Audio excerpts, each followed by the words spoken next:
요즘 산자부의 북한 원전 추진 문건 문제가 깔끔하게 정리가 안 돼서 이게 국민적 의혹을 사고 있는데, 이게 문건의 작성 시점, 또 그때 남북 정상회담 당시에 후보자께서는 국가안보실장이셨죠. 이 부분에 대해서 후보자께서 말씀하신 대로 비핵화 없는 현 상황에서는 어떤 나라도 북한의 원전을 제공할 수 없는 거죠. 그렇습니다. 그죠?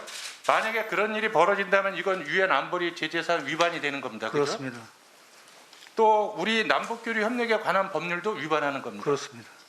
한마디로 후보자께서 말씀하신 대로 한다면 산자부의 북한 원전 추진 문건은 실현 가능성이 전혀 없는, 그렇습니다. 현실성이 전혀 없는 말도 안 되는 문건입니다.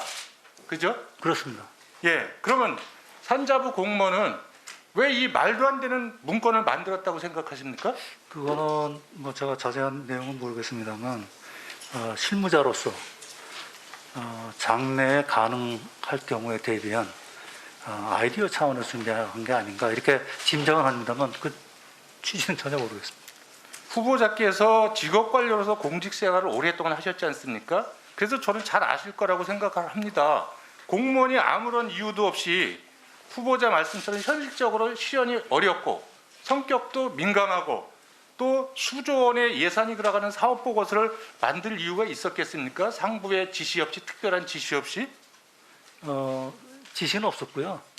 당시에 그 언론에서 여러 매체에서 북한의 원전을 지어야 된다는 그런 그 기사들이 많이 실렸다고 합니다. 아마 그런 걸 보고. 예, 그러니까 이것이 후보자께서 말씀하시는 비핵화의 전제는 이 5가지 어떤 그 선결 조건이 있지 않습니까? 그렇습니다. 그런 선결 조건이 이루어진다면 검토해 볼 수 있는 거죠, 그죠?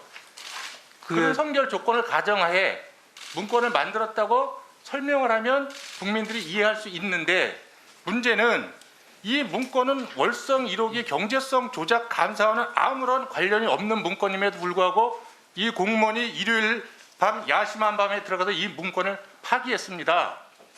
그러면 공무원이 문건을 파기할 때는 그만한 이유가 있었을 것이고, 보통 문건을 몰래 파기할 때는 뒤가 구리고 캥기서 증거 인멸을 위해서 그랬다고 보는 것이 일반적인데, 여기에 대해서 후보자께서는 어떻게 생각하십니까? 전혀 이거는 뭐 정부 차원에서 검토된 게 아니기 때문에요. 산업자 뭐 그것도 아마 실무자 차원에서만 그런 아이디어 차원에서 검토된 거. 아니 그러니까 이 아이디어 차원의 것을 아무 문제가 없는데 이거를 왜 야심한 밤에 가서 파기했냐, 이게 정말 이상하지 않습니까? 글쎄요. 우리가 상식 차원에서 보면 이해가 잘 되지 않습니까?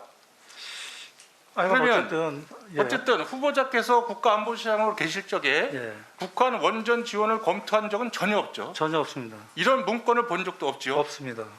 혹시 남북 정상회담 때 안보실장 모르게 다른 이면 논의가 있을 수 있습니까?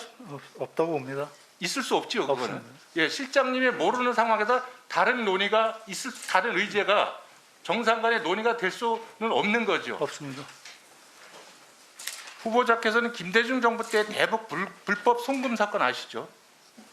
구체적인 내용은 모릅니다. 그때 이 대북 불법 송금 때문에 2003년 특검 수사로 기소되신 분들도 있고, 그때 특검 수사를 주도하고 대북 사업의 적법성과 투명성을 누구보다도 강조하신 분이 그 당시에 문재인 청와대 민정수석이셨습니다.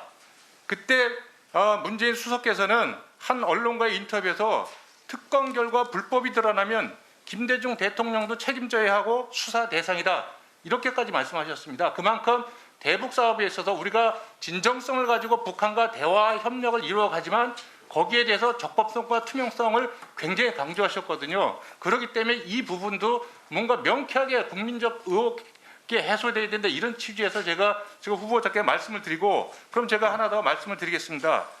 그 현 원전 추진 문건 관련 정부는 관련해서 이거를 일체 이런 문건을 결정하거나 검토한 적이 없다는 점을 이 자리에서 분명하게 말씀하실 수 있습니까? 네, 그렇습니다. 그럼 만약에 오늘 후보자께서 답변하신 내용과 나중에 다른 사안이 벌어질 적에는 여기에 대한 책임을 반드시 지시겠습니까? 그렇게 하겠습니다. 알겠습니다. 후보자께서 안보시장으로 계실 적에 그 청와대가 모든 외교안보를 이제 지휘 조정 기능은 있지만 그걸 다 틀어지고 있어서 외교부가 실질적으로 하청업체화됐다, 이런 비판이 있었습니다. 그런데 후보자께서는 거기에 동의하시기 어렵다 이렇게 답변을 하셨거든요. 근데 사실상 그때 구조적으로 보면 후보자께서는 안보실장이셨고 또 최고참 직업 외교관 출신인데 상대적으로 대통령께서 또 외교부 장관 그 강경화 장관께서는 외교 전문가가 아니었습니다. 그렇게 해서 후보자가 결국은 독주를 할 수밖에 없는 구도인데 중요한 부분은 후보자께서는 직업 외교관 이전의 정치인입니다. 그랬을 적에 최고 결정과제의 입맛에 맞춰서 이것이 코드 외교로 가게 된다면 직업 외교관의 전문성과 객관성, 냉정함이 무력화될 수 있다. 여기에 대해서 어떻게 생각하십니까? 코드 외교라는 말은 적절치 않다고 보고요. 대통령께서는 국민들로부터 5년간의 그 국정에 대한 위임을 받으신 분입니다. 그래서 대통령의 외교 정책 철학 이런 거는 우리 외교 정책에 반영이 돼야 된다고 봅니다. 그런 측면에서 제가 대통령을 측근해서 모시면서 대통령이 갖고 계신 외교의 정책이라든지 방향 이런 거는 가능한 한 우리 외교 정책에 반영되도록 노력한 것은 네, 수고했습니다. 당연한 책무였다고 생각합니다.